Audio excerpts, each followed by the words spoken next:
Good evening, welcome to the Planning Board. This is a workshop this evening regarding our proposed zoning amendments. We normally begin with introductions, and I will start with Joanne. Joanne Duffy, Planning and Economic Development Director. Collis Adams, Select Board Representative. Philip Devanza. Tim Redmond. Kimberly Peace. Brian Mazer. Colleen Mayu. David Pierce. Denise Langley, representing the zoning board. Thank you. Thank you all for coming. One of the first items on our correspondence and action items is minutes from our October 26th meeting. One of our members is not here this evening who participated in that meeting, so with the board's permission, I'd like to postpone the vote on those minutes until our next meeting next Thursday night.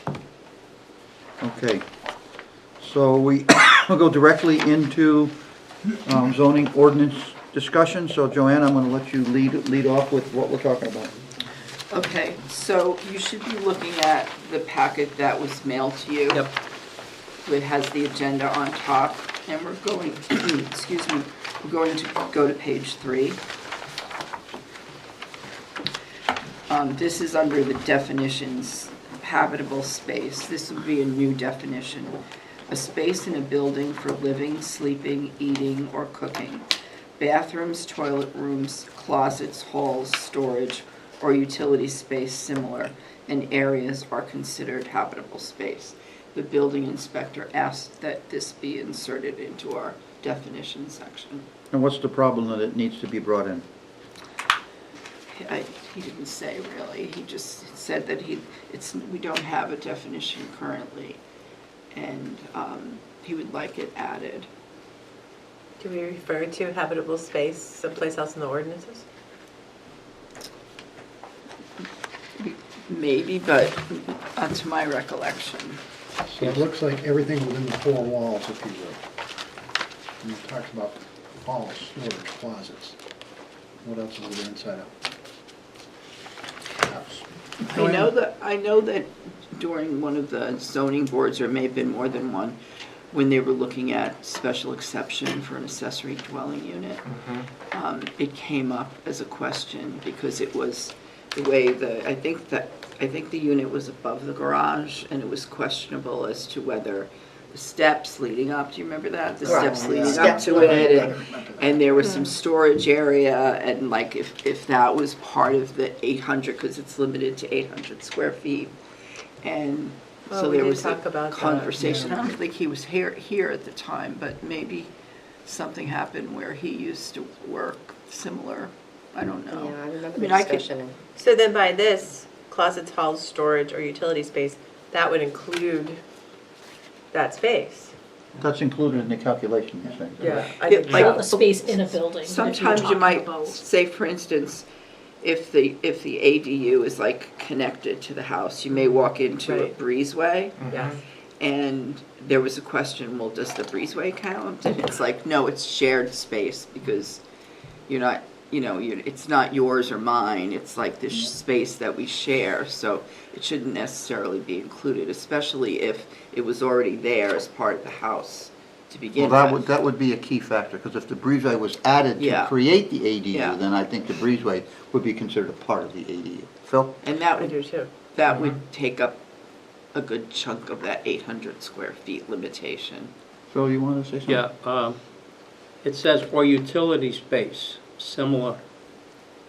What is considered utility space? Well, we need to get a definition. A furnace area, hot water room, a room full of hot water heater. Well, if there's no, I could see an argument with this of what a utility space is.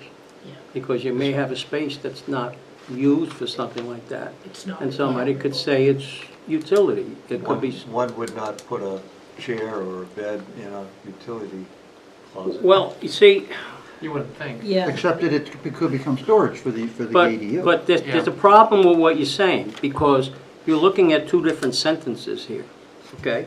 A space in a building for living, sleeping, eating, or cooking, period. Okay? That's period. Bathrooms, toilet rooms, closets, halls, storage, or utility space similar and areas are considered habitable space. Yeah, that first Before of you all, go any further with that, when he gave this to us, it said, are not considered, that second sentence, that they were not considered, remember that? Yeah, and then he wanted to change it. And then but he changed it and he scratched out not. But I think I think the building code that he took it from had the not. And then he was wanting to, I think he was trying to Make it more define. restrictive. I think he was trying to make it clear, so it sounded like he was struggling with, people challenging what's considered an accessory dwelling or what's habitable. But I guess back to Kimberly's point, that if we're not using this if we're creating this definition, then right now our accessory dwelling unit is based on gross floor area within the residence. Right. So if we're creating, we should make sure we're creating a good definition. If we're referring to building code, maybe use whatever was from the building code and not Right. change it or tweak it ourselves. But then, are we gonna go into the accessory dwelling unit section and also change that? Is gross floor area really a problem that we're trying to solve, or is that understandable to everyone? I recommend we just table that paragraph for now, and with the intention of either we get more clarity at our next meeting with the potential Yeah. removal of it if we don't get clarity. And I also like to go back to what Kimberly stated, if the word habitable space is not mentioned in our ordinances, there's no need for a definition of it in our ordinances, because we're just creating confusion for ourselves. so I have two comments. First of all, as far as sentence structure, and this is just editorial nature, I think the words and similar are juxtaposed. They need to be reversed. And I don't like using the word similar, because that's very subjective. What does similar mean? That was my point. Yeah. All right, so we're gonna kick this back, Joanne, to the building inspector for a full explanation of, or a possible rewrite, or whatever, to give us a better definition of what. We might also want to know, why is this necessary? Yeah, well, that would be, What's the impetus, yeah. right. Yeah. I agree with that statement. Yeah. Reasoning. Yes. Okay. Next page, Joanne. The next page is also from the building inspector. He wanted to have a definition for kitchen, but he didn't really have any great ideas, so I stole this one. I think it came from Bedford. An area that provides all of the following: a refrigerator of any size or dimension, a surface for food preparation, a sink with piped water, and a dedicated space or location for a device to cook food stuff, not including plug-in countertop appliances. So if you have just plug-ins, it's not a kitchen. Is that trying to get at that it's not an accessory dwelling unit if it doesn't have a kitchen? But we don't describe an accessory dwelling unit by that. Kitchen is not a requirement of an accessory dwelling unit in our It's also ordinance. not a prohibition either. Yeah. Right. So again, I think understanding what problem he's trying to solve, and then we can figure out the right way to do that. But I think adding the definition without the context is not. Yeah. Okay. You don't have any recollection of any issues with the ZBA? No, none of those issues. Okay. From this one. All right, we'll look further into that one. The next page, I would like to eliminate that recommendation, because the way to me, the way the zoning ordinance is written, it's very confusing. If someone wants to, so say you have a building and you have strictly retail in there, and you wanted to add an apartment on the second floor. You have somebody coming in for that at the next meeting. So I started looking at it, and so we told them, oh, you need a conditional use permit. But if you read the conditional use permit section, it says, it talks about mixed use property, but it refers to multifamily. If you add a multifamily on the second floor, well, one unit does not make a multifamily. So the other problem that I saw with it was that it didn't mention, it it said if you added a unit above a retail, it didn't say, it said it was allowed, it didn't say you needed a conditional use. Until you got to the third paragraph. And in that one, it said if your residential use was going to be larger than your retail, then you needed a conditional use. So I talked to Derek about it today or yesterday, and he said that they kind of intertwine the multifamily in that case with just one unit. It doesn't matter that it's not a multifamily. And so therefore, he felt that anyone who wanted to do the residential on the second floor of a retail building, that they needed a conditional use. I propose that this zoning ordinance be rewritten, not this coming year, because we still have the impact fee ordinance and we have the development regs to finish up. So I recommended that the following year, that they definitely put money aside, have a consultant look through this ordinance, because there's so many different changes that have been made over the years, and they don't really all jive as one book. They're just like, almost like little short stories here and there. There were reactionary Yeah, decisions based on exactly, problems. yeah. So this, I think, is one of them, but he said to just leave it alone.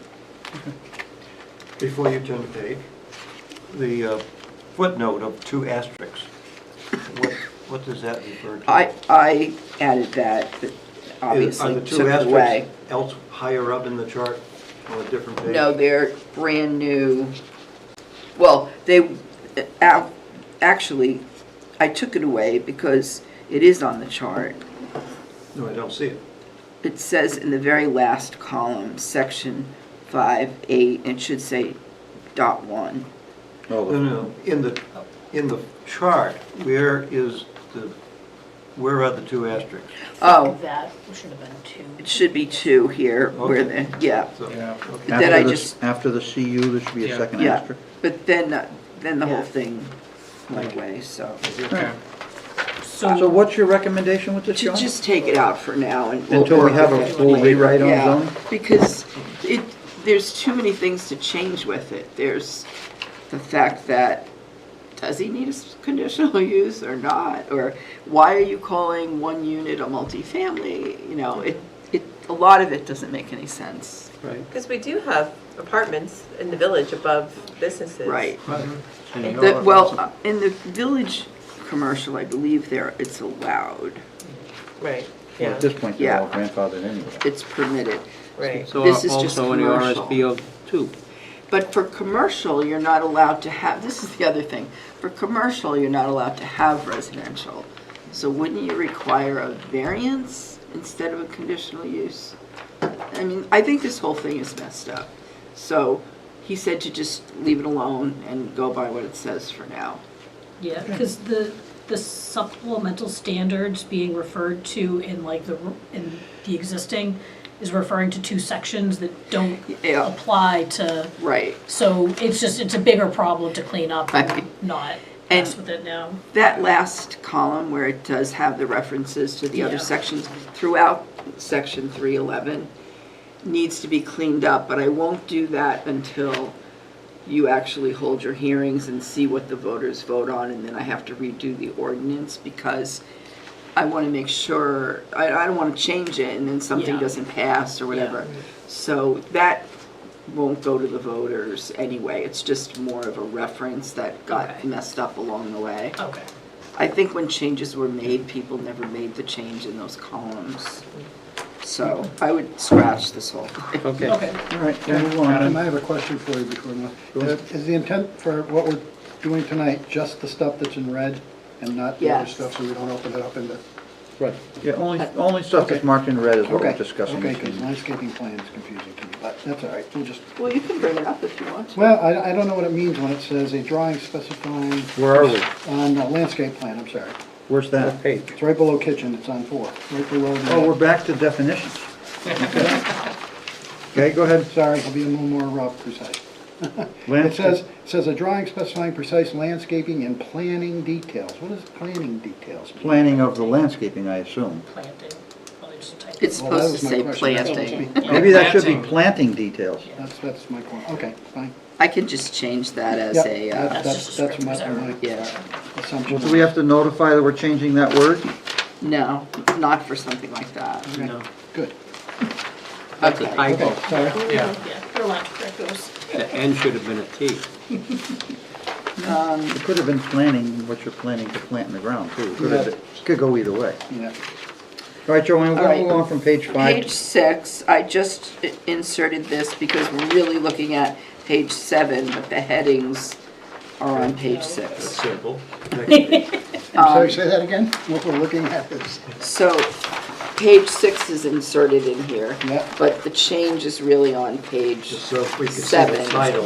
Oh, I see. but there's I no see. headings on the Line top like A, there are here. So you're proposing to use that heading Only. in that area? Just Where- that no. heading so you can reference what I'm saying when I go to page Is 7. that the intent of that red downward arrow? Yes. Yeah. But Joanne, is the word accessory to principal residential use in the Yes. chart right now? I just highlighted it so Oh. we're referencing that Okay, section. now we can move on. Okay. So further in this pack of papers, there's another recommendation from the building inspector regarding storage containers. Okay. And he felt that they're becoming a problem throughout the town, and he wanted to have something in the ordinance to address them.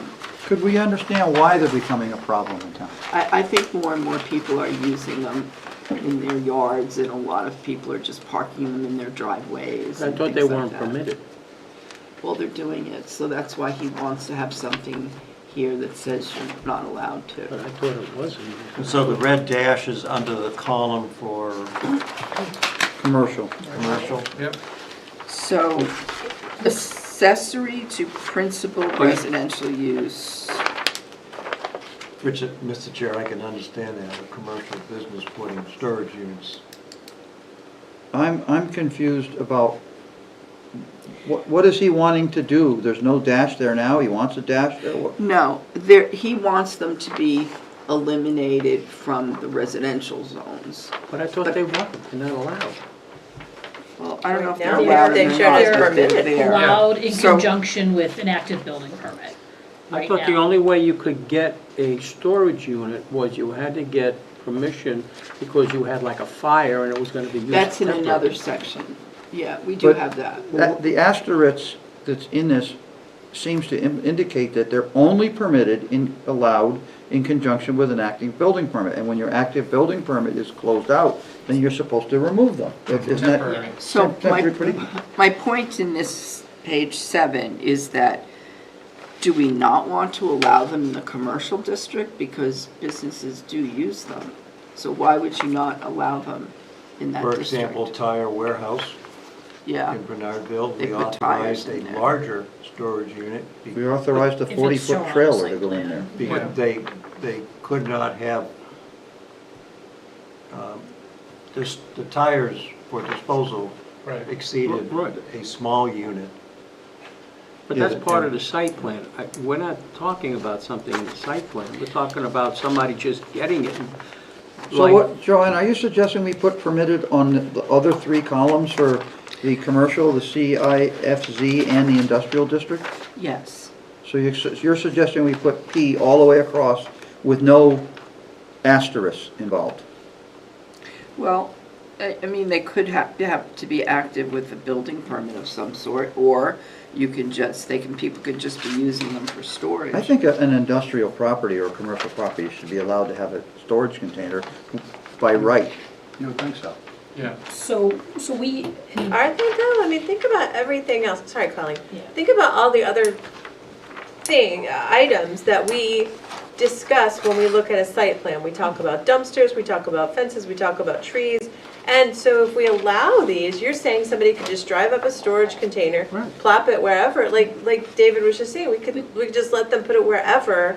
And granted, it is commercial industrial, like maybe industrial, but I don't know, like in our commercial zone where we're driving by and, Starbucks wants to just put a storage unit there and. I think we're okay though, because this section right here that we're looking at on page 7 is the accessory to a residential use. So we're saying that in these residential zones, there's no change here. This is just, I think, Joanne clarifying, it looks like maybe the dash in one column is, the formatting is off, so, but it's saying they're permitted only with the 2 asterisks when allowed in conjunction with the Yeah, building permit. So yeah, Joanne's I- not changing that. And then there's a separate I got that. part of the table that's accessory to principal non-residential use, which is gonna be on the next page 8 when we get to it, that they're permitted, storage containers are permitted in the village, commercial, industrial, et cetera, with the asterisk Oh, allowed they in do accordance have with it planning there, board site yeah. plan approval. So we're It's already allowing that. there. So it's allowed with site plan approval, so that way they don't have to go to the ZBA for a variance, they just come to us and approve the site plan. So I think, I don't see that you're changing anything on these 2 use tables, and those both seem Then why are you talking consistent with about what it? we want, I don't think we Oh, need to, I remember Okay. now, yeah. yeah. So- Denise wants to talk. Well, maybe I want to hear what you're saying, but I'm thinking, and I agree that if you have go through a site plan, I know what that's like. But when you're dealing with commercial and industrial, sometimes they need short-term storage Temporary. containers. And maybe that's what the law is, that they get a short-term permit. You know, sometimes grocery stores have to bring in a cooler trailer to bring in their frozen turkeys from, you know, Yeah. for it to be Yeah. forbidden and having to come through meetings is, you know, for short-term. I remember why I put Yeah, but this then we in lose here. the ability to know where it is on the site. So maybe it's because they're not applicable in a residential zone that we're not addressing them in that chart. Because they're, as Colleen said, they're addressed in the chart on the Right. next page. And the reason I put these 2 in here was because there's other changes having to do with these storage containers that he wanted, and I just wanted to show you the chart. That was Oh, why I so was we can there. wear. I just wanted to show you the chart So so that you there's- understood what's allowed and what's not. So there's no change on page 7? No. Okay, move on. Okay. Page 9. So we can cross out that red circle? Well, I don't know Yes. why it's even there in the first place, if there's no change. Well, I crossed it out, I mean, Sure. it's- How Just about cross that? it out. okay. Page 9, this probably isn't the right way to go about this. We were talking about multifamily dwelling units in large, large complex, and trying to do something more so about the setbacks. And there was a suggestion made to increase the setbacks for the side and the rear. But then somebody else wanted to increase the setbacks for the side and the rear of all of the properties in town, which didn't make any So sense. Barbara was very vocal on this one. I think we ought to wait until she's here, because she had a lot to say about this one, as I recall. And I really don't think we can set a standard for all multifamily across all zones. Yeah. Because every zone has a different setback. I mean, what if someone wanted to put multifamily in the village here for some reason? Were you gonna tell them they gotta be 60 feet from their front setback to put multifamily in? Nobody could ever meet Yeah. that. That'd be discriminatory, is what it would become. So I think what you were really, it got off onto setbacks, but I think how this conversation started with this was more along the line of density. Do you want to see, X number of No. units A bigger- per buildable acre? A more restrictive setback is gonna reduce density. It's pretty obvious. Mm-hmm. Well, of There'd be course. not But- enough room for it. Right. But just as an overall, the number of units that you're allowed to build, depending on which zone you're in, but I'll just take as an example, this one zone, you can do 8 units per buildable acre. So if you have a few acres, and that buildable, just don't forget the word buildable. If Right. you have a few acres, you can put quite a few units in there. Do you want to have that, do you want to allow someone to do that many units? Because, you're increasing, what you're doing is, depending on where these developments go in, you're increasing the density in that neighborhood. Now, for the most part, the ones that we've had so far have either been in the higher density neighborhoods, some of them along Mast Road, or they've been on the outskirts, but they're tucked away by themselves, and they're not really near any direct neighbors. So they far. have a large buffer around them. So far. So far. So far. And that's why I think we need to have further discussion, is how do you want to handle this? And then, you know, on the other side of the coin, you don't want to stifle the multifamily development because we are having a housing crunch. So. But I wouldn't suggest we write our zoning laws to address the housing crunch. We write our zoning laws in relation to how this town wants to plan this town. And with setbacks that are in place right now, we can take these on a case-by-case basis based on the zone that they're in. You know? And then we can discuss changing setbacks on a case-by-case basis, not a one setback fits all approach. I don't think that's a good approach to take. I think the concern that I would see is that, like, right now, in a high-density residential district, your front setback is 25 feet. So you could theoretically have a pretty big building that's set just 25 feet back from the property line and only 15 feet on the side. And that's not giving a lot of, you know, Protection to the space neighbor. and concession to when you're just thinking about the layout and how that building is going to be, kind of the imposition of that structure in relation to, you know, everything around it. They seem like small setbacks to me for multifamily, and so maybe but I do think that it's something that's a bigger discussion and probably also needs to be looking at, you know, overall, is the density, are we in the right place for the density numbers? Maybe the density should be changing, or should it be the setbacks changing? And, you know, maybe some different requirements for layouts and design of these sites. So I don't know, I do think that, I don't like the idea of just blanket, like, in going to the table and changing like the side setbacks for everybody in town. Yeah. I think that doesn't solve, I think, but if the concern is that the design of the multifamily dwellings is not fitting in with what we want it to be, then I think setback is one place to start, but I think we need to look at some other design standards too. One other thing too to consider on that, when you're talking about multifamily and large dwelling units, there's also an issue of adequate access along the sides, depending on the location, by the fire department. Absolutely. I mean, we had that issue, we had that kind of issue down at the Dome, where they had concerns about that. And that wasn't a residential unit, but the point, reason I'm bringing it up, it's a large facility that had a lot of people in there, and that was a concern. So if you're talking about large multifamily structure, the access, depending on what it abuts, is going to be a definite concern. Yeah, 15-foot setback, and I Right. mean, I'm sure for building code, they need to, you know, meet height and area limitations and access around the building, but still, 15 feet is really close to the side property line. So when developing a property, you have to make sure that the fire department is pleased and they have access all the way around. Right. Yeah.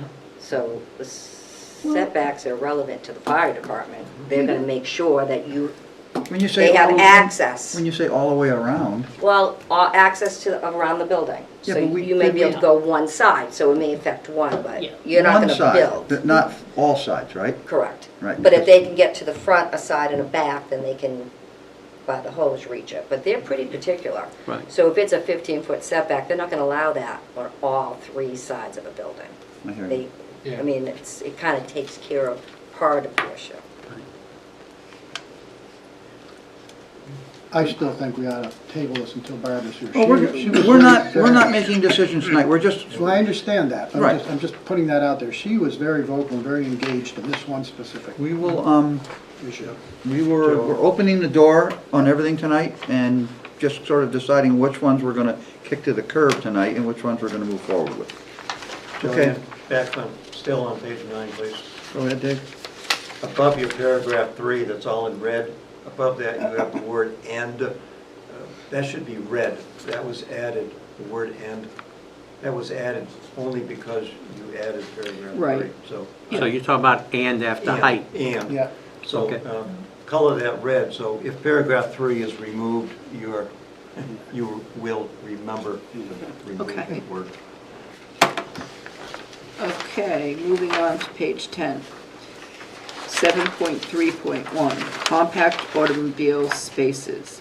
Each compact auto space shall contain a rectangular area of at least 15 feet in length and 8 feet in width. The length shall be increased to 18 feet where the spaces are located parallel to the travel aisle.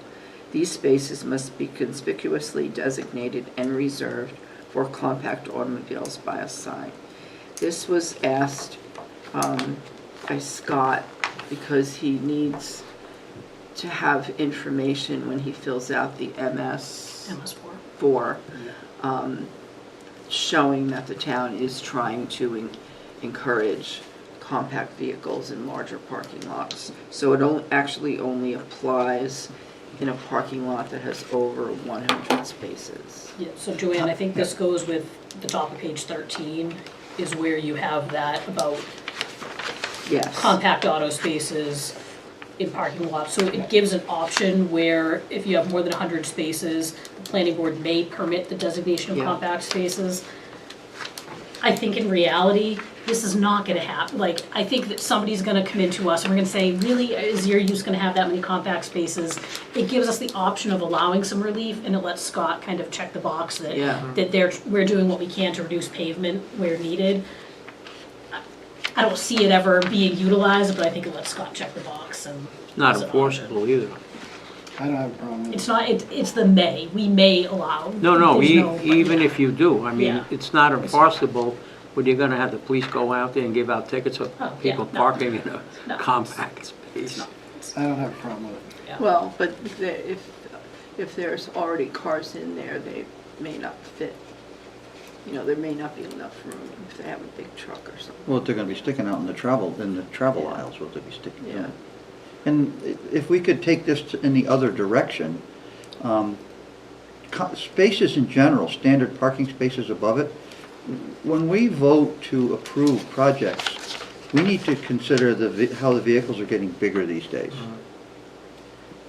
I see it in a project where the driveways are not big enough for the vehicles that people own, and they're all parking in the street because there's no room to park in their own driveways. So we need to really take a look at space length for projects as well, so that we can identify how long their driveways need to be and such to make sure we have adequate parking on the sites for the residents that move into these properties. And that comes into play when the developer says, I do have 2 spaces, one's in the garage, one's outside the garage, right at the door. And funny you should That's a bring that big up, problem. because that brings up another discussion, because I don't know that we should allow in condo projects or different places, the use of the garage counted as a parking space That's my myself. point exactly. Because that's where the kayak goes, and the Storage. furniture and everything, because they have no other storage in a condo. Yeah, that's my point Yeah. exactly. So we may have to reconsider how we're gonna designate parking on some of these upcoming projects to make sure that we have adequate parking for all parties concerned. And we don't have a whole bunch of vehicles lining the street, unless they wanna build a 35-foot wide street so they can still have 2 lanes and have cars on both sides. Then I'm cool, park in the Yeah. street all you want, but not when Somebody in you're, the garage needs to get out, now they're gonna back out the cars into the street to get them Yeah. out of the way, to get the other one out of the garage. just a food for another discussion. Yeah. Tim, while we're on it though, I mean, in that standard parking spaces where we're saying 18 and a half by 9, I mean, 9 by 20 seems like a standard space, so I don't know if, I know we're trying to stick to just the red stuff right now, but do we want to say that a standard parking space, instead of 9 by 18 and a half, should be 9 by 20? Well, as I read something recently, and then we just striped a parking lot, 19 is the golden number for the engineer's handbook at this point in time, I believe. 9 by 18, 19. Joanne, maybe Scott can 9 take by a look at 19. whatever, That Yeah, was, that that might was be a good just, idea. whatever the current standard. just on the engineered design parking lot in Portsmouth, we just Yeah. finished. 19-foot long parking spaces. Yeah. So we might have to consult with a, Did you say 9 by 20 or 9 by 19? He said 19. 9 by 19 is what we just put in an engineered parking lot. It's only like 3 days old. So that must be the latest standard, I'm assuming, that they would They're all design to. different. It's different. Yeah, Is that each enough town room is for the different. trailer, your 1-foot long trailer hitch? I don't know. You gotta tell them to back in so they're backed up against the island and not out where the knee buster is when you're walking by in the dark. Joanne, ITE might have something, Scott Yeah. might be able to look and see if like, Yeah, maybe Scott can find out Used if to be there's 10 by a- 20. an ASHTO number for parking space data. Okay. All right, so we're gonna talk about that more. Number 11, we had a project come in that was a condominium townhouse. And there's already this restriction about backing out into the street. And technically that they have a street because it is, you know, it's a private road, but it's still a street. What page are we on? 11. So I added townhouse residential housing would need to comply with this. I'm not sure how they would. I don't know of any townhouses where the parking is not directly in front of the units, but yeah, I think you're accepting the accepting the townhouses from needing to comply with it, which makes sense to me, so because without townhouses listed in here, there could be the thinking that a townhouse, like similar projects that have been approved that have a private street, that, you know, they're backing from their parking spot into Right. the street. So by putting this in here, it just clarifies that they're okay to do that. Yeah. Which I think makes sense, because I don't know how else. because I don't know how else they would design it. Design it. Is everyone good with that? I just want to make sure I'm reading it correctly. So you accept in the commercial district, village commercial district, and accept in connection with single-family dwellings, two-family dwellings, and townhouse-style residential Detached. detached dwellings, yeah, No, it's single-family detached, single-family. two-family dwelling. I don't think you need the and before parking areas. I think the and should be before townhouse, not before parking areas. And should it be single family? Oh, never mind, detached. Okay.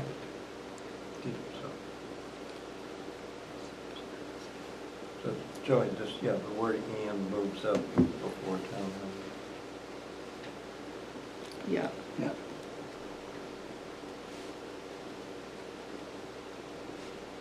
So who actually is restricted from backing into the street as I read this? Because I'm confused reading it a little bit. Who is restricted from backing into the street? Like a commercial business, is it, why am I forgetting if it's still there?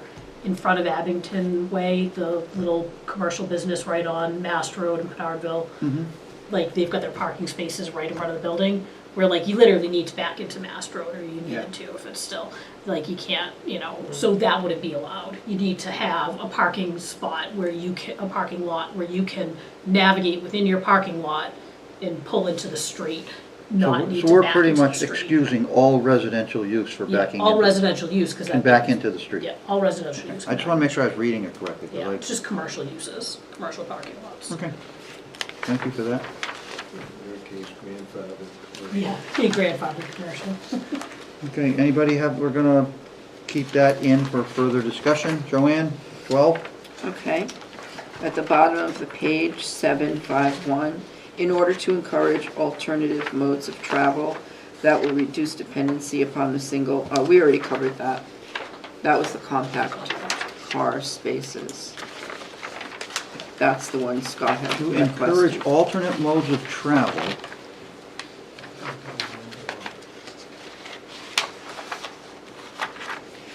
So how does creating compact auto spaces encourage alternate modes of travel?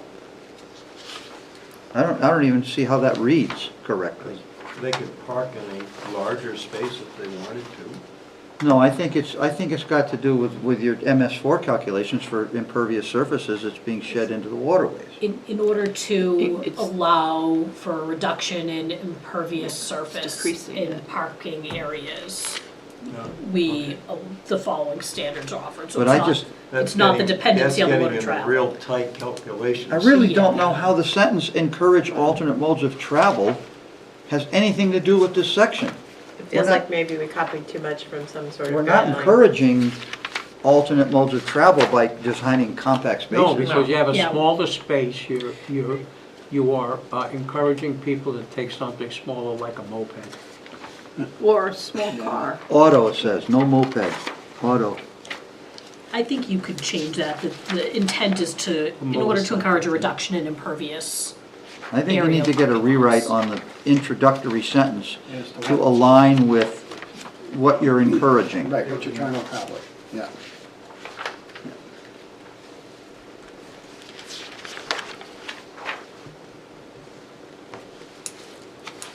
Okay. Thank you, Joanne. Page 14. So there's a table of off-street loading requirements for deliveries. And currently we have various uses: manufacturing, freight, terminal, warehousing, and retail, financial, professional, blah, blah, blah. The last one said residential, but we don't really, like, for instance, for a single-family home, we don't expect someone to provide a parking space for the delivery person. So I just changed that to multifamily residential. And then for the number of spaces required, I put 1 under the category of up to 20,000 square feet, which, you know, is roughly, say if there were 1,000 apiece, it's roughly 20 units. So I think they should have something, because you see these drivers, and now we have so many more than we used to, going into these places, and they're like blocking the entryway of the units, or, you know, depending on whether it's like one larger building, they're Have blocking you the ever entry. dealt with those drivers? Even Just if at you my designate a house. spot, they're not gonna park in it, because they're gonna park in front of the address they're going to, because it's the shortest walk. And jump out in the street. Believe me, work in the city somewhere and find out where they park. In their mind, they're blocking the street for 30 seconds. Yeah. So they're not gonna care. They're timed. Yeah, exactly. I appreciate the effort for this, but I don't know that it's even gonna be effective at any point in time. We can do it. I'm happy to create something that makes an enforceable action, but I think, it seems like the concept here is if you've got a multifamily, there's gonna be enough Amazon trucks coming and going. Because it's multifamily, there ought to be some place for them to get off the street. Right, that's what I think. Because the category right now just says residential, which doesn't really make a whole lot of sense.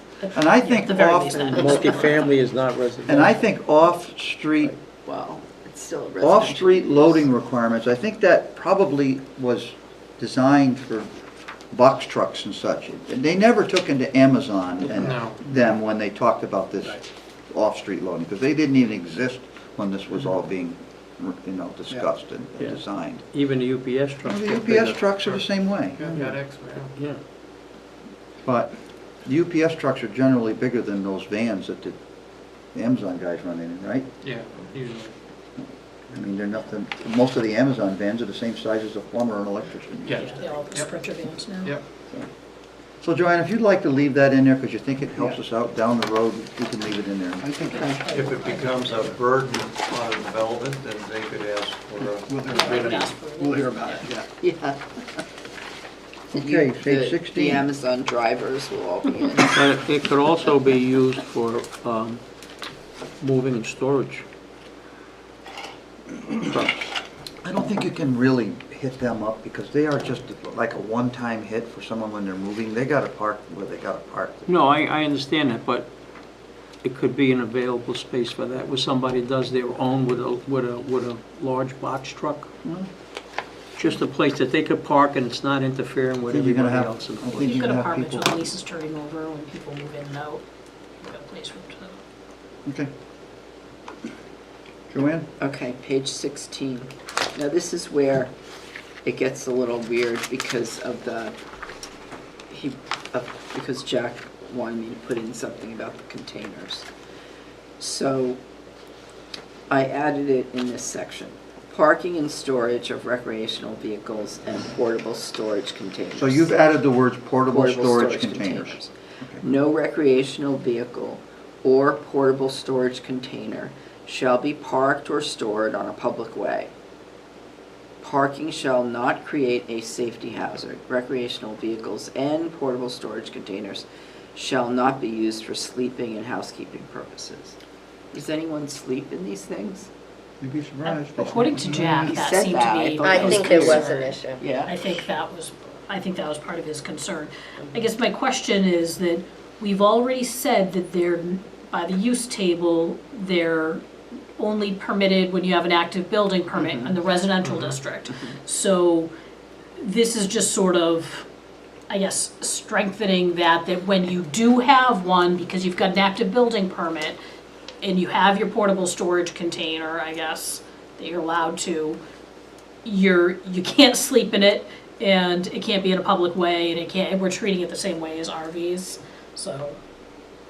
It's I'm okay stretching with it. that, it's but- not changed. Well, it's not out of the question, because if you watch those DIY channels, Yeah, people are using overseas containers to build houses now. yeah, Yeah. they are. Yep. Yep, They're modifying them and turning them Yeah, into little tiny homes. house. So I think, Joanne, I think we ought to leave this alone and see how it plays out for a yeah, while. yeah, Okay, so we'll keep it in. Yeah. The next one is similar. Parking and storage of unregistered vehicles. In any district, not more than 2 unregistered motor vehicles, containers, or trailers, and I added trailers into this, shall be parked or stored except in enclosed buildings Yeah. or in areas that have been designated for such parking, and or storage by planning board approved site plan. And then, in a residential district, it needs to be approved by special exception by the ZBA, subject to appropriate screening, setback, and other conditions, or less than 4 vehicles, containers, or trailers. So they're But they would have saying, to, but you still fall back to the 2 unregistered? That doesn't change, it doesn't allow 4 unregistered vehicles, it's 4 vehicles. Read 2. I don't, so if you have a special exception, you can do 4 or less, not 4, less than 4. yeah. If you're are we just talking, are we storing back it, to you can unregistered do- again? Parking and storing of unregistered. Are you back to 4 unregistered vehicles or 4 vehicles? It's not clear. Not clear. I think it should be unregistered. That's why I'm asking you for a Yeah. clarification. Yeah, on I that. think I missed that. Yeah, I think that came from the existing language. Yeah, I was let me reading just and I was check it here. confused by that. Yeah, the Okay. existing didn't have unregistered, but I think. But that's only within a special exception by the ZBA. Correct. So get ready for the people who want to store their unregistered cars. Or unregistered. Now, have you checked with the junkyard statute? Well, see, but if you keep reading, Joanne, that it says that, so less than 4, whether they're registered or unregistered vehicles, containers or trailers, are stored in a location in a manner approved by the zoning administrator. So it almost applies that if you have 4 or more, you're going to the ZBA for a special exception. But if you have less than 4, but then in a manner approved by the zoning administrator, that's like such gray. Yeah. Yeah, but This there's whole a junkyard paragraph. statute that defines what a junkyard is. Yeah. And if in there, because it's, I haven't read it for a while, Yeah, but but we it's- deal with that with the junkyard that comes in for their approval, their annual permit, at Hebert's, okay? But in the statute, it says what constitutes a junkyard, and it may be a number of unregistered, certain, it may specifically say. If it says 2 or more is a junkyard, we don't have the authority to say that somebody can do it. Yeah. Yeah, I see what you mean here. Too. So the only thing I changed in this whole thing are the 3 red, or 4 red words. I think there's more to But change. what this says is, speaking of just unregistered vehicles, that's what this started out to be before I added containers and trailers, is that you can't have more than 2 stored unless they're in an enclosed building or, in a garage or something. Or if there's a section on a site plan that shows that they're designated for storage. And then it says if you want to have four, you have to have a special It exception. has to be unregistered, because there's a lot of people in town that don't have a ZBA exception Yeah. to have 4 registered vehicles. Yeah, in and their that's driveway. what he's trying to Yeah. clean up. Well, you need the word unregistered between 4 and vehicles. You have to Yeah. fall back on the unregistered statement. Yeah, yeah. Okay. And then, as Colleen said, when you end that sentence, approved by the zoning administrator, wouldn't it be more, if you're going for a ZBA special exception, stored in a location manner approved by the zoning board of adjustment? Yeah, this is language that's already there. So the word administrator has to come out, Okay. and you need to Yeah. approve by the ZBA. Get rid of the word zoning. Okay. I had the same question. Do they have the authority to do that, the zoning administrator? Well, as stated, it's sort of an unclear Yeah. statement, but if they're gonna get a special exception, there are gonna be statements where it can put, and that you can finish the sentence with, it's a fallback on the plan that the ZBA approved. Is this, so by grouping in the unregistered motor vehicles, containers and trailers, if you say no more than 2, does that mean I can have 2 unregistered motor vehicles, 2 containers and 2 trailers? Or I can have any combination of the 3, but I can have no more than 2 in total? If you wanted it to just be 2 of something, you Like- should add or. I don't know that we, I don't think I you want don't think all that I would lump, but that's where I think if you have 2 unregistered motor vehicles, but then I have a storage container, which I can only have because I have a building permit. Yeah, but you can have a trailer with wheels on it, and Yeah. store stuff in a trailer with wheels on it too. Yeah. I guess if 2 means So you're 2 of any combination of those things up to Yeah. 2 It has to be total. decided, what As you're long saying, as it's we- gonna be 2, Yeah, no Of more than 2 total or total 6 total? unregistered, Yeah. yeah, Have to be just so we're clear, so 2 no- total, no Or 6 more total. than 2 I think so. of the following objects. yeah. Yeah, that's the way it reads. No more than 2 unregistered motor vehicles, containers, or trailers. So no more than 2. well, then that's how it should read. Yeah, it says or trailers. Okay. Okay. So the next one down is 7.9, parking and storage of certain vehicles in a residential district. So the new section is no motorized vehicle may be visually offered for sale in the residential 1 and residential 2 districts that is not inspected, owned, and registered to a resident of the property on which it is offered. Only 1 vehicle per property will be offered at any time and remain for sale in a visible portion of the property for no more than 60 days. Now, this is where I don't agree with it. And then it says in a 365-day rolling period. And then after that, no more than 2 vehicles may be sold at any one residence in a 360-day rolling period. No one is going to keep track of that. Well, you know how you get around that? Like, You just take the vehicle off for 1 day and put it back in, and you Yeah. just broke up the 365-day Right. Well, rolling and period. no one here is ever going to keep Yeah. track of it. There's no way No. it's enforceable Chalk without tires. someone sitting there Chalking watching it. tires. It makes, it- Well, but there's one on the back road right now that has 2 vehicles for sale that everybody drives by. well, there's no Several rule times a against it day. right now, Well, we're you trying can to do get one it in. now. Right, right. So maybe you should end with a period afterwards 60 days. Okay. Yes. And That's what end I it thought. right there. yeah. That's All what right. she's suggesting. So we can scratch out the last 2 lines. Okay, And Joanne's comment. that fixes it. Number 17, under 1337, uses permitted by conditional use permit in the WSWC Wetlands, district. surface water.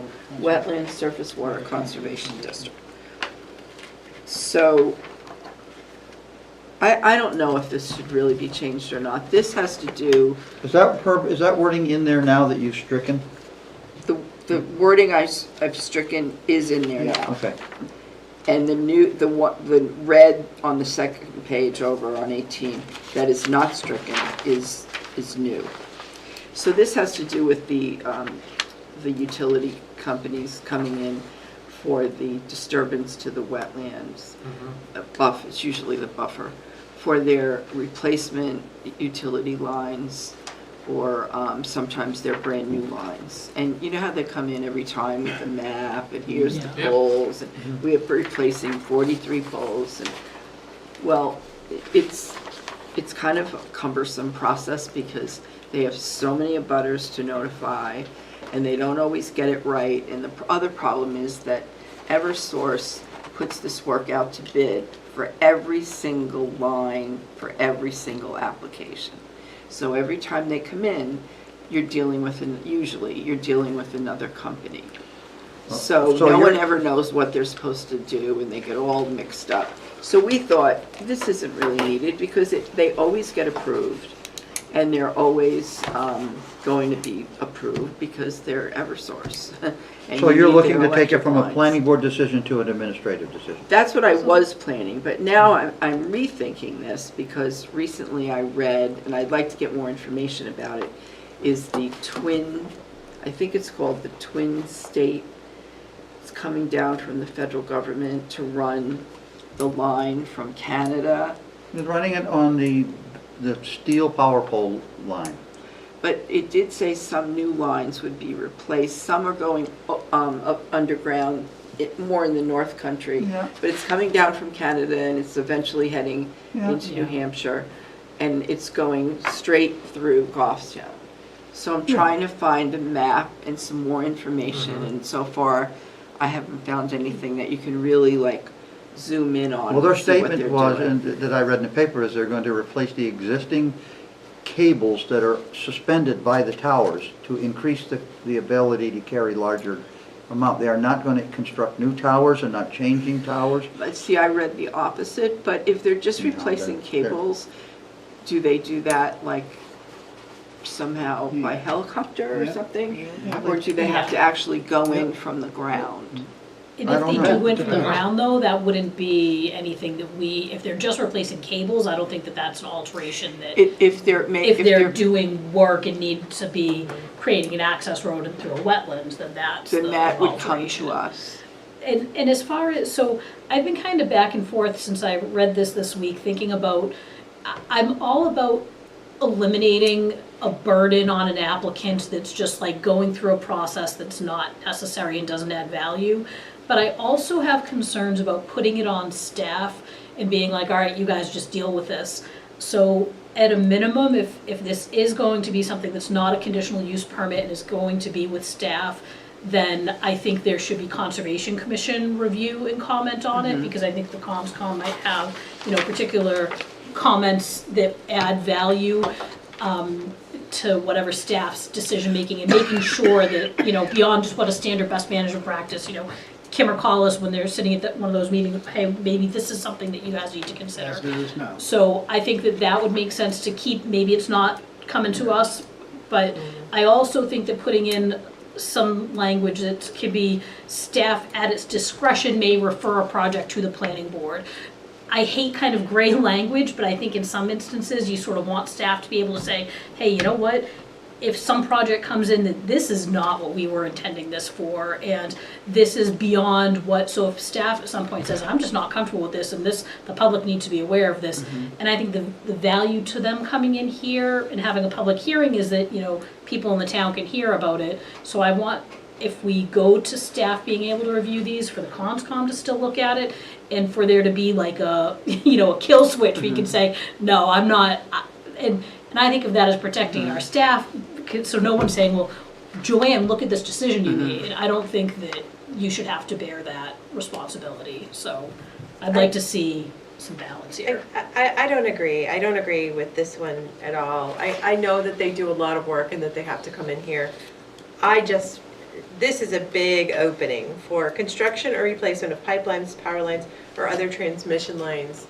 That's a big opening. And I agree, Colleen, with maybe the point that, well, Joanne could, make that decision if they think it's big, but I do feel like the process works, and maybe it's cumbersome, but it, like. There's also transparency involved. Right, but I also feel like, the last one that came in, they were doing a lot of impacts to the wetland buffer, and I don't think I've realized until now that they restore, the wetland impacts are temporary, but they've been making these access roads right through the buffer permanent. Right. And, That was the substantive comments that came out of the last one. and it definitely is a big change.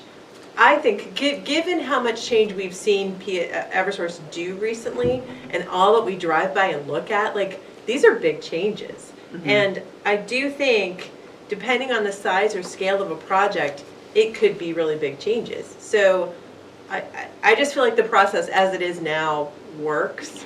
And I know it's cumbersome, but it's, I would have I don't know, that's allowing a lot of leeway to come through to the staff. I left the last meeting thinking about what I stated and what Kim backed me up on, is that I've been looking a lot now in other towns as I drive around the state. I go to Portsmouth every day different ways, and I go through down Route 4, and the word that came to mind now is a scar. They look like scars all along the power lines. These massive white 20-foot wide gravel roads where you used to see greenery under the power lines, which was at least, pleasing to the eye. Now it's these road systems that they have no intention of taking them out. They've spent a lot of money putting them in, and But they're not nearly as bad as the scars that are created by cell towers. right. So the point is, the discussion is, I personally would not want to cede, for a couple reasons, this decision to the staff. Number one, your staff is putting themselves out there for a lot of criticism based on your decision to let something go through that either had a bad outcome, or the neighbors didn't like it, or something happened. Two, the planning board, for transparency, the planning board should review the process and not leave it in your little corner office, and then suddenly it's, well, Joanne's making deals with the power company now. So you gotta, Yeah. hey, Yeah. you don't think people wouldn't say something like No, that? they would. I don't read Facebook at all, but boy, I'll tell you, it wouldn't take long to get there. Yep. I will say that you had requested those notifications to the residents. I got them the next day. Good. I think the transparency of the process needs to go That's through the fine by planning me. Take that one off. After I thought I what think the that was a good potential one to could put a be big for X through the something bottom other than sentence. what they're doing. Right. Okay, take that one To out. me, the proper way to handle this is there's a best management practices manual for utilities, and that's where it needs to be addressed. Well, and they also do go to the state for their permits, and they have to follow, as part of And that permit, they And have that to EMP follow. one is thoroughly vetted. Yeah. Thoroughly vetted before it gets released. Okay. Next. Okay, we're on page 19. This is under non-conforming structures. If anyone has a better way of wording this, please speak up. Let's read section 40. Would you read the section in black first, because you're saying except as provided? So let's look at the one above it. Where are we, I'm Sure. sorry, Joe, are we on 18? We're on 19. We're on 19, 19 now, okay. under section 14.9. Got it, yep. Point So- 2.1. The structure, so this is for non-conforming structures. The structure, this is the current wording. The structure shall not be enlarged or altered in a way that increases its nonconformity, but any structure or portion thereof may be altered to decrease its nonconformity. The next section is 14.921. The structure shall not be enlarged or altered in a way that increases its nonconformity. And maybe that should say however instead of but any structure or portion thereof may be altered to decrease its nonconformity, except as provided in section 14.924. And that's the which one is you're proposing as to follows. insert. A structure that does not conform to an applicable setback or overlay district requirements may be enlarged as long as the proposed enlargement will not increase the existing nonconformity will not violate any other provisions of the zoning ordinance and is a permitted use in the district. And what this means is, if you have a non-conforming structure, say it's, your house, and you wanted to add on, and say the nonconformity was the side setback, and you wanted to add, you have a deck in your back, and you wanted to add on and make it larger, which has no bearing on the nonconformity of the structure. Can you go ahead and make that larger without, and, be in the setbacks for the back? Could you go ahead to do that without having to get a variance? And Joan, that's- I'm confused. You're saying that part of the non-conforming structure presently does not meet the setback requirements. So a portion of the non-conforming structure is outside of the allowed setbacks. Yeah, so in this case, I'm just gonna say it's the side. Pick a So- percentage of it, 10% of the house, that's for discussion purposes. So the side, say the side setback is 15 feet, and you only have 10 feet on that side. So you're non-conforming.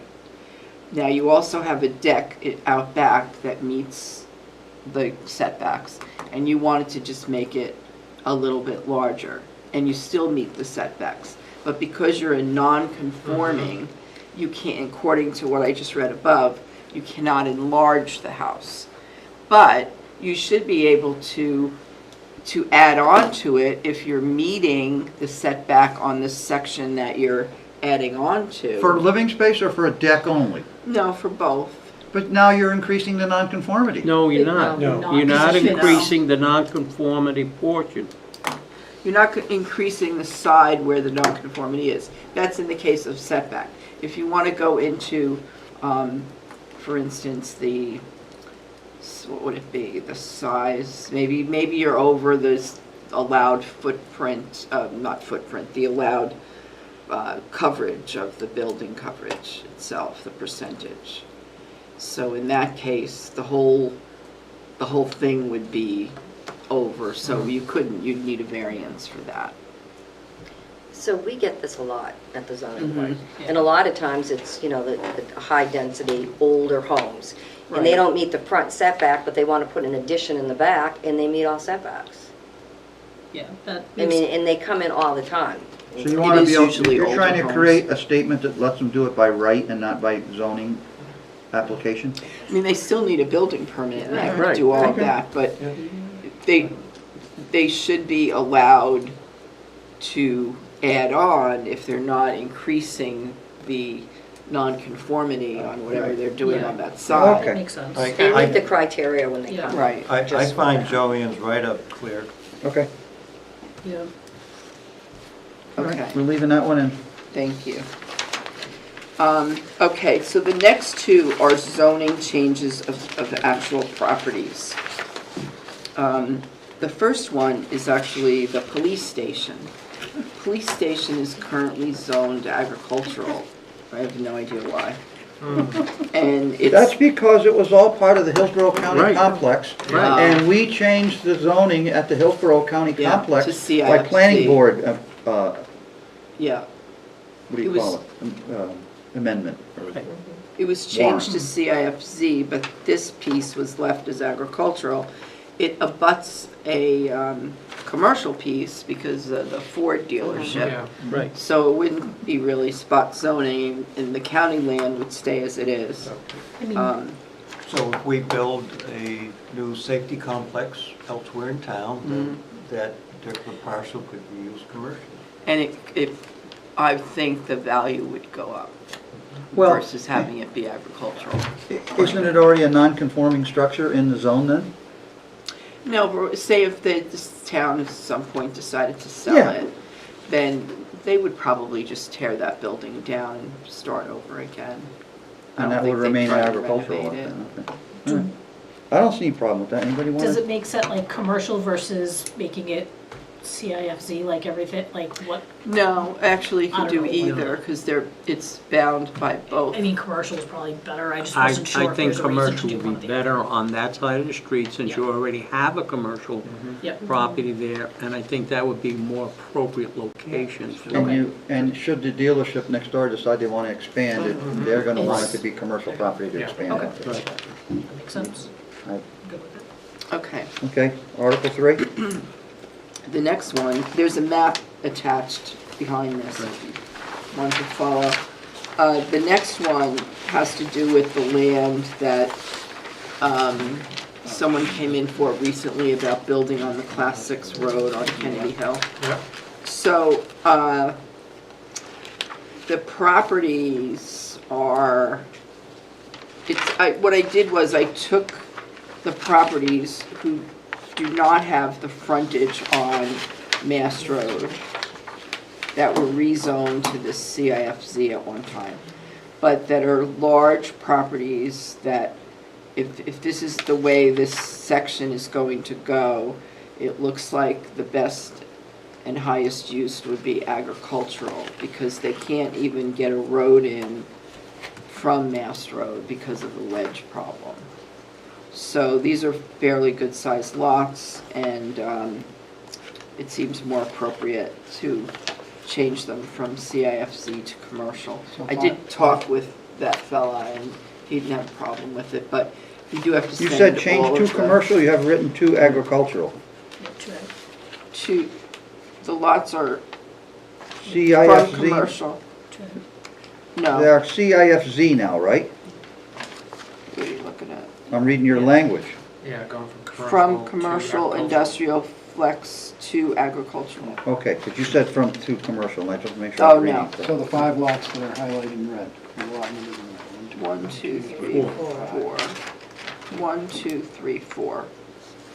Okay, makes good sense. This other one is the police station. That's great, yeah. Change it out. And we have to send them letters Well, saying that we're doing The only this. thing that presents a problem with is if that TIF zone ever got approved and you wanted to band those properties together with the road that was presented for the TIF zone that failed at the vote 10 years ago or more. Yeah, shoulda, coulda, woulda. Yeah. But hasn't it been proven that that TIF zone can't be built because of the topography of that land? You can build anything you want with Yeah. enough dynamite. Yep, sure can. Well, So, Remember, not- I remember this not reasonable. this strip of Yeah. land was all incorporated into the TIF zone from Petro Drive to the Henry Bridge intersection was gonna be, they were gonna access that light Yep. and make a four-way out of it. but I think I was here at the time, and I think it was drawn on a piece of paper, but it was never surveyed Yeah, I think we know better now. or anything. I think the power line The power line was the, is not, it's owned by public service. Who's gonna pay to put that road in to connect it?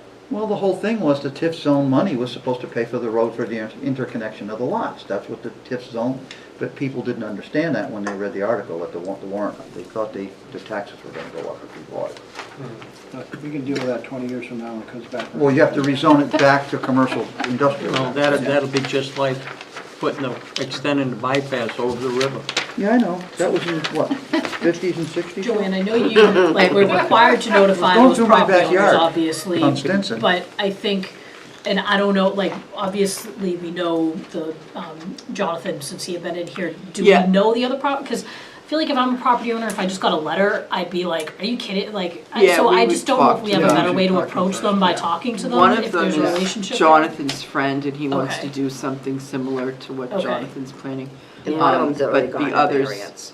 I know one of them has gotten a variance. I remember it coming Oh. to us. And there's another one who, I think they live out of town. Okay. Or not out of town, out of Yeah. state. I mean, just so that we Yeah. can, when you approach them, that, Right. that it's maybe if we can avoid that they just get like that generic letter Yeah. where they Yeah. be like wondering what's Yeah. going on. Certainly reach out to Just, them beforehand. And that's what we typically have done in the past, so it's Yeah. not a And we're all Yeah, convinced, yeah, just. and we're all convinced that, you know, in a town that has very little tax base for commercial land, that we're gonna take commercial land away and give it back to agriculture, that's a good move.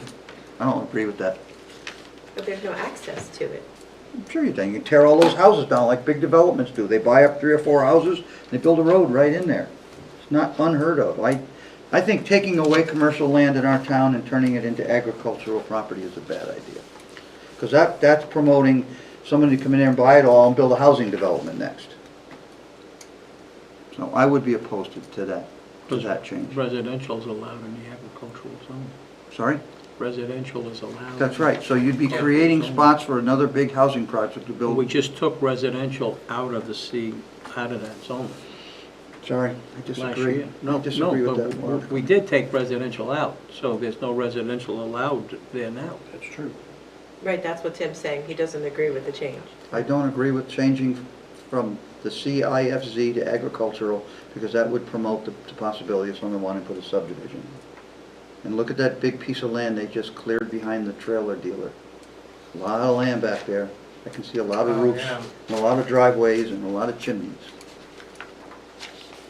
But isn't there already a precedent where even though you're commercial, change of land use from residential? So it's like, You're facilitating a subdivision if you change it to agricultural. yeah. So that would be my downfall on that. That's just my opinion. I have, the last one is about the flood zone. Okay, that's another floodplain. paper. So This this is- is a whole rewrite of that section of the ordinance. And this is provided to us by who, Joanne? This was provided to us from the state planning office, whatever they're calling themselves today. Okay, And they have highlighted the changes. And they're asking that the towns put this on the ballot. I mean, nothing seemed so too that's changing substantive. a couple of words. Yeah, I don't know, maybe, So the- 15251, I'm pretty sure it was just, let me see. here. 100-year floodplain, flood elevation to base flood elevation. Yeah. Now, that's, is that the state's changes Yeah. in yellow? Yeah. The yellow is the state's changes, everything else looks like it's, Yeah. Mean sea level. I guess the datum, vertical datum 1988 is irrelevant now.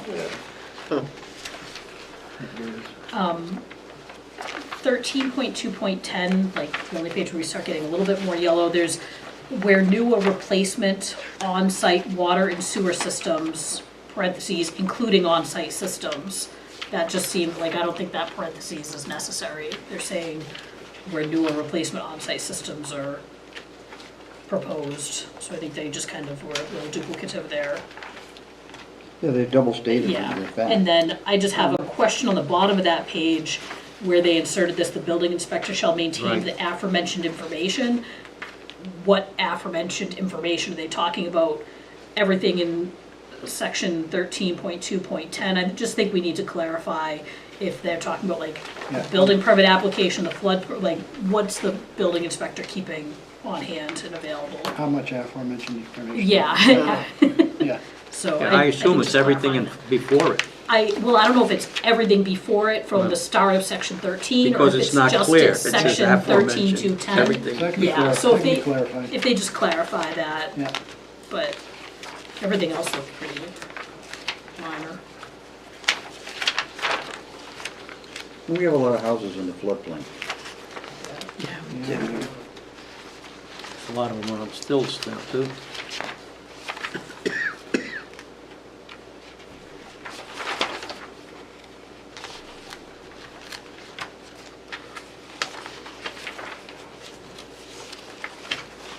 So they want to strike the entire mean sea level, or they want to add that yellow in on the second to last page?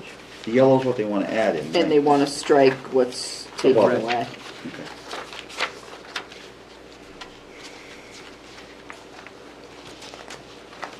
And the last time this was changed was 2020. It seemed like last year. They want to divide what, they want to define what an RV is.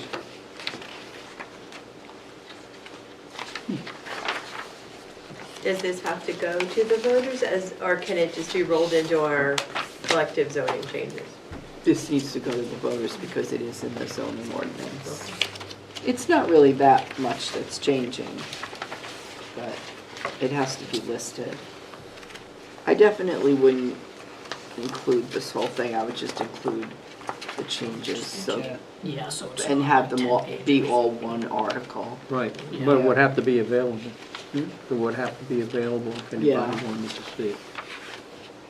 This isn't that much. What'll draw the most attention, as always, is rezoning properties.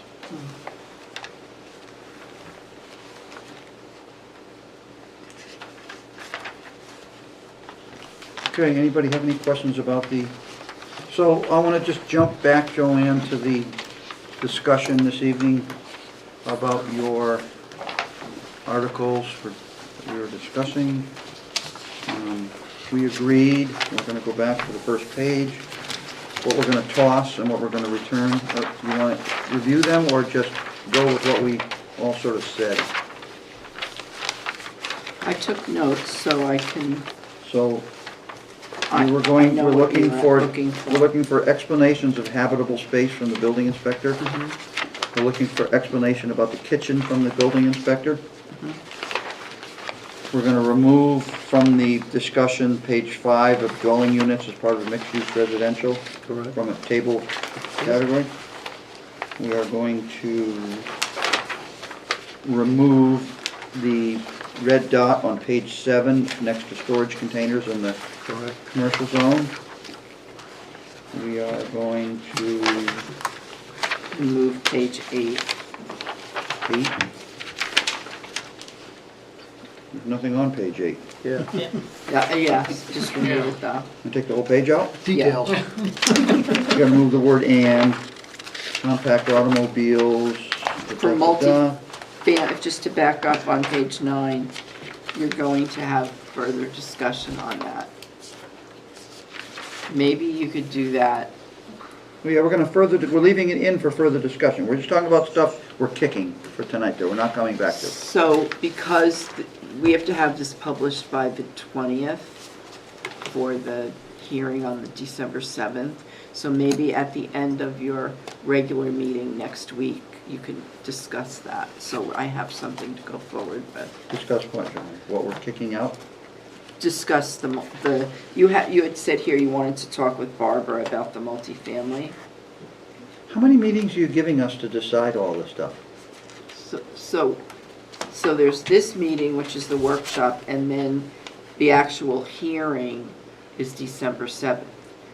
Now you can have 2 hearings, so if you go to the first hearing and you want to change anything, then you just have the second hearing, and then you can't change it after that. That's only substantive changes, though, right? No, you can make full changes at the first hearing, but you That's what I mean. then have to Right, have the right. second. Now, or we could, at the end of next week's meeting, which is the November 16th regular meeting, you could talk about this, and then we'll know exactly how to word the At the end of the public November notice. 16th meeting? Yes. Did you look at the agenda for November 16th? Believe me, I'm well aware of what's We on. are not discussing zoning articles after the November 16th meeting. It's going to be 10:30 by the Okay. time I that think meeting that- concludes. Dearborn Village has asked for a continuance. Knowing the time, like the tight schedule we're on for this, and I do think that Barbara had some like important opinions, and so I think, because you're trying to get something published, that I just don't think there's gonna be time to publish, and I think that publishing something just about like this 60-foot setback is just gonna raise questions, and we're not gonna be able to solve that in Yeah. one, like, I don't wanna open a public hearing Yeah, and we're yeah. like tearing, so I really feel like the multifamily housing, like, I think we need to discuss it, but I think it's gonna be kicked till next year. I just and needs remembered- to have some real time spent on Yeah, it, unfortunately. She won't be here at the next meeting anyway, so. So are we all agreeing that on page 9, we're going to kick the multifamily discussion from the zoning amendment list for this Yeah, year? I think wait till Okay. next year. Yes. Okay. Yeah. We're leaving compact in on page 10. We're taking one word out on 11. We're leaving page 12. But we want more of a rewrite on the first sentence on page 12. Got to rewrite that first Hold on a sentence. minute, Tim. Going back to page 10, you wanted the clarification about the 9 by 19. You wanted some Yeah, well, more? Scott was gonna, I think Joanne was gonna But get that's, to. right, Yeah, I let's just add want to that. make sure that She put it that's in what her we're, notes. that's. Yeah, I have that. Okay. Because we want to discuss longer vehicles. Yeah. And we went on to 12. We want to rewrite of the sentence, the introductory sentence on page 12, so that it more clearly explains why we're doing it. We're leaving page 15 in. Yep. 16, You're gonna have to rewrite a little bit about the unregistered vehicles in the unregistered vehicle section. Get rid of the word zoning administrator and replace it with ZBA. At And the bottom of the page, after, Phil? No, At the bottom of the page, after the word 60 days, put a period and eliminate the last 2 or 3 sentences. right. And then on page 18, we're gonna eliminate that whole red section on 18. And And 17. And 17. 17 is writing on 17. Yep, that one sentence. Yeah, you gotta leave that in. Leave it in, yeah, exactly. In. Okay. Good. Most people seem to like 2. Some of us don't like Article 3, so we have to have a discussion on Article 3. Wait a minute, back up a minute. Page 17. Somebody said we're leaving that in. I thought we were taking We're it not out. gonna change that. So, On page 17, 13.3.7.1, we're It's not gonna be taking the red stricken. out. Yeah, it's not gonna be stricken. That sentence is being stricken. That sentence needs to stay in Yeah. because the planning board is gonna grant conditional use permits and we're not Got gonna, it, we're got not- it, we're not got it, shipping it okay. over to staff. All right, I'm saying the same thing, but in a different way. Yeah. I was hearing the same thing, Phil, I Yeah. was in the reverse with you. And then we have to discuss what the board's opinion is for Article 3. Other than that, I think you can probably publish after the next meeting, Joanne. okay. Because we all seem to agree, you just have to have the rewrite available for that introductory sentence for us to review. And Article 2 was okay, and what were we gonna do? Most people seem to Article 2 seemed okay. Yeah. I don't like Article 3, but I'm only one person. Well, and we can vote on it and put that goes in the warrant article. Yep, we can vote on everything Right. for the warrant article at the next meeting, if you want, as long as we have the rewrite. Next. I do have a concern about it, after thinking about it. No, seriously, because I think it could create exactly what we don't want. Okay. Anybody else have anything else for this evening? Motion to adjourn? We don't have an emotion. We didn't- It's not a meeting. It's Just a a workshop. meeting. We have a quorum. It's a meeting. You Okay, gotta have motion to minutes. adjourn has been, It's not a hearing, Yeah. it's a I'll workshop. second it. motion made to adjourn our workshop meeting tonight with the changes we sent off to Joanne. All those in favor say aye. Aye. Opposed, abstentions, motion passes. Thank you all for coming. Thank you, GTV.